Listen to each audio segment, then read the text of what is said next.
Hi viewers, இன்னைக்கு செட்டிநாடு அம்மா கிச்சனில் வாழைப்பூ கூட்டு எப்படி செய்கிறதுன்னு பார்க்க போகிறோம்.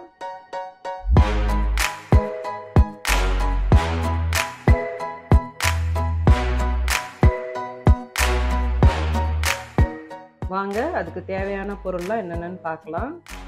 பாருங்கள், நான் நல்லா ஒரு பெரிய வாழைப்பூ எடுத்திருக்கேன். பாதி வந்து எடுத்துட்டேன். இன்னும் நான் பாதி வந்து க்ளீன் பண்ணுறதுக்காக உங்களுக்கு காமிக்கிறதுக்காக வச்சுருக்கேன். இது வந்து வாழைப்பூ வந்துட்டு நம்ம என்னென்னா நாங்கள் வாங்கிட்டு வந்துட்டு ஃப்ரிட்ஜில் வச்சுட்டேன். ஸோ அதனால அது வந்து இந்த மாதிரி கருப்பாக இருக்குது. மற்றபடி பூ வந்து நல்லா புதுசாக தான் இருக்குது. பாருங்கள், உள்ளதெல்லாம் நல்லா இருக்குது. ஸோ ஒரு பெரிய வாழைப்பூக்கு வந்துட்டு ஒரு 50 கிராம் வந்து நான் வந்து துவரம்பருப்பும் பாசிப்பருப்பும் ரெண்டும் மிக்ஸ் பண்ணி எடுத்துக்கோங்க. வெறும் பாசிப்பருப்பு மட்டும் போட்டாலும் அது கூட்டு வந்து ஒரு நல்லா இருக்காது. இது துவரம்பருப்போடு நீங்கள் சேர்த்து செய்கிறப்ப அந்த டேஸ்ட் வந்து நல்லாயிருக்கும்.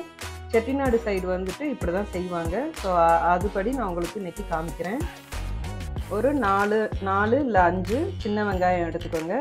காரத்துக்கு தக்கன பச்சை மிளகா எடுத்துக்கோங்க. நான் வந்து 2 பச்சை மிளகாய் எடுத்துருக்கிறேன். ஸோ உங்களுக்கு காரத்துக்கு தக்கன நீங்கள் எடுத்துக்கோங்க. தேங்காய் பூ இறக்குறப்ப நம்ம அது வந்து போட்டு இறக்கிடலாம். இது கூட எப்பயுமே முருங்கைக்கீரை இருந்துச்சுன்னா அதையும் நம்ம போட்டு இந்த மாதிரி கூட்டோடு சேர்த்து வைப்போம், நல்லாயிருக்கும். இந்த வாழைப்பூ பார்த்திங்கன்னா துவர்ப்பு தன்மை இருக்கிறதுனால வந்துட்டு கொஞ்சம் கீரையும் சேர்த்து செய்கிறப்ப அந்த டேஸ்ட் வந்து இந்த துவர்ப்பு ரொம்ப இல்லாமல் நல்லா சூப்பராக டேஸ்ட்டாக இருக்கும். ஸோ இன்றைக்கி வந்து நான் வந்து முருங்கைக்கீரை இல்லாதனால நான் வெறும் வாழைப்பூ மட்டும் போட்டு உங்களுக்கு கூட்டு செஞ்சு காமிக்க போகிறேன். இந்த வாழைப்பூ உங்களுக்கு வயிற்றில் இருக்கிற எல்லா புண்களையும் ஆற்றும். வயிற்றில் நமக்கு புண்ணு இருக்கிறனால தான் வாயெல்லாம் வந்துட்டு உங்களுக்கு புண்ணு வரும். ஸோ நீங்கள் வந்து வாயில் புண்ணு இருக்கிறனால ஸோ மேலே வாயில் உள்ள புண்ணுக்கே நீங்கள் வந்து ட்ரீட்மெண்ட் பண்ணாமல் வயிற்றுக்குள்ளே உள்ள புண்களை ஆற்றுற மாதிரி நம்ம வந்து உணவை எடுத்து சாப்பிட்றப்ப இந்த வாய் பகுதியில் இருக்கிற புண்ணெல்லாம் வந்து உங்களுக்கு ஆறிடும். அதனால் இது வந்து ரொம்ப ரொம்ப உடம்புக்கு நல்லது. ஸோ உங்களுக்கு எப்போ கிடைச்சாலும் அதை க்ளீன் பண்ணுறதுக்கு சிரமம் பார்க்காம நீங்கள் வந்து வாங்கிட்டு வந்து இந்த மாதிரி எல்லாத்தையும் க்ளீன் பண்ணி வச்சுட்டு ஒரு நாள் வந்து கூட்டு வச்சுக்கோங்க. கொஞ்சம் பாதி எடுத்து வச்சு மறுநாள் பொரியல் பண்ணி சாப்பிடுங்க. ஸோ வாரத்தில் நீங்கள் வந்து இது வந்து லிமிட்டே கிடையாது. 2 நாள் சாப்பிட்ணும், 3 நாள் சாப்பிடல. உங்களுக்கு எப்பெல்லாம் கிடைக்குதோ அடிக்கடி இந்த வாழைப்பூ வந்து நீங்கள் சாப்பிடுங்க. அது வந்து ரொம்ப உடம்புக்கு நல்லது. வாங்க இப்போ நான் உங்களுக்கு வந்து இந்த பூவை வந்து எப்படி க்ளீன் பண்ணி காமிக்கலாம் அப்படிங்கிறத நான் காமிக்கிறேன். இப்போ நம்ம ஃபஸ்ட்டு இந்த வாழைப்பூவை க்ளீன் பண்ணுறதுக்கு முன்னாடி நம்ம வந்து பருப்பை வேக வைக்கணும். அதுக்கு ஃபஸ்ட்டு நான் இன்றைக்கி வந்து ஓப்பன் குக்கிங்கில் தான் நான் செய்கிறேன். அந்த பருப்பை வந்து நம்ம குக்கரில் எல்லாம் வேக வச்சு செய்யலை. ஓப்பன் குக்கிங்கில் செய்கிறப்ப இன்னும் டேஸ்ட் வந்து உங்களுக்கு நல்லாயிருக்கும். டைம் தான் கொஞ்சம் எக்ஸ்ட்ரா போகும். ஸோ ஃபஸ்ட்டு வந்து நான் வந்து தண்ணி காய வச்சுருக்கேன். இப்போ நம்ம போயிட்டு இந்த பருப்பை வந்து வாஷ் பண்ணிவிட்டு வந்துடலாம். A few moments later. பாருங்கள், பருப்பு வந்து வாஷ் பண்ணிட்டு வந்தாச்சு. இப்போ இதை கூட நம்ம வந்து ஃபஸ்ட்டு வேக வச்சிடலாம். இப்போ இது வந்து வேகட்டும். இப்போ வாங்க நான் உங்களுக்கு இந்த பூவை வந்து எப்படி க்ளீன் பண்ணலாம் அப்படின்னு சொல்லி காமிக்கிறேன்.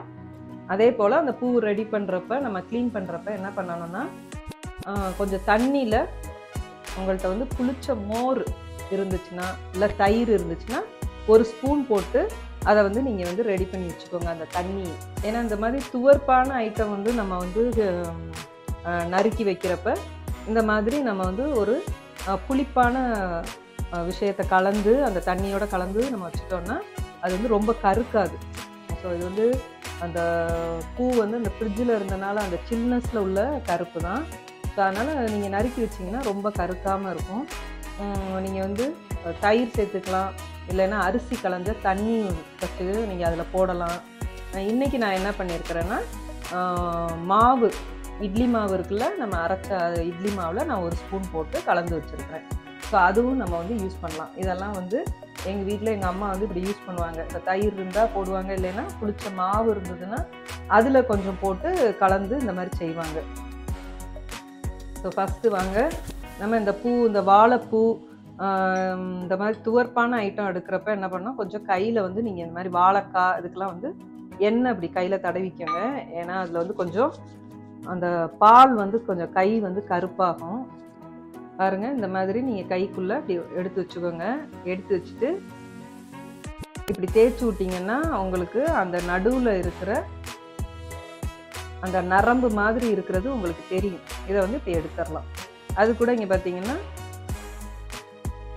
ஒரு இதழ் மாதிரி இருக்கும். இதையும் நம்ம வந்து எடுத்துடணும்.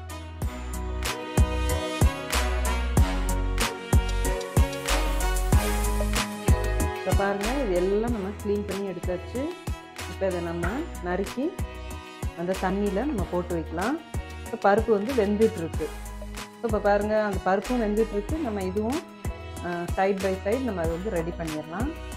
இப்போ இந்த மாதிரி பொடி பொடியாக நறுக்கிக்குங்க.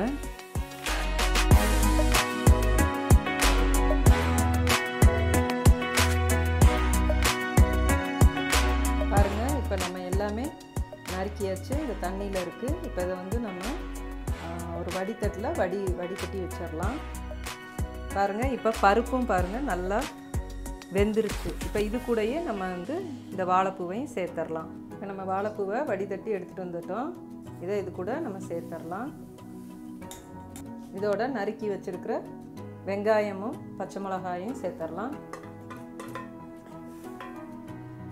பாருங்கள், அந்த வாழைப்பூ சேர்த்தோன்னே பாருங்கள் கலர் எப்படியே இருக்குன்னு. ஏன்னா அந்த துவர்ப்பு வந்து இறங்குது.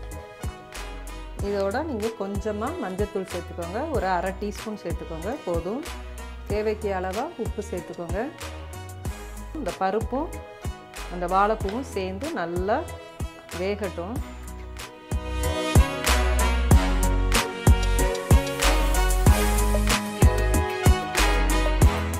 பாருங்கள், நல்லா வெந்துருச்சு. இப்போ நம்ம இது கூட தாளித்து நம்ம இறக்கிடலாம். இந்த ஸ்டேஜில் நீங்கள் வந்து தேங்காய் பூ போட்டுக்கோங்க. நீங்கள் வந்து தேங்காய் பூவை கொஞ்சம் கொரன்னு அரைச்சும் போடலாம். நான் வந்து பூவாகவே போட்டிருக்கேன். எண்ணெய் ஊற்றிக்கோங்க. ஒரு டேபிள் ஸ்பூன் போதும். அரை டீஸ்பூன் கடுகு, அரை டீஸ்பூன் ஜீரகம், வாசத்துக்காக நான் ஒரு காஞ்ச மிளகாய் போட்டிருக்கேன்.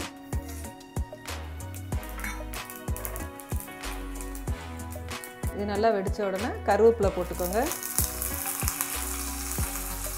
போட்டு இது கூட ஆட் பண்ணிடுங்க. இப்போ நம்ம இறக்குறப்ப நான் முருங்கைக்கீரை இன்றைக்கி சேர்க்காதனால கொத்தமல்லி தழை கொஞ்சம் நிறையா போடுறேன். பாருங்கள், சூப்பராக வாழைப்பூ கூட்டு ரெடி ஆகிட்டு.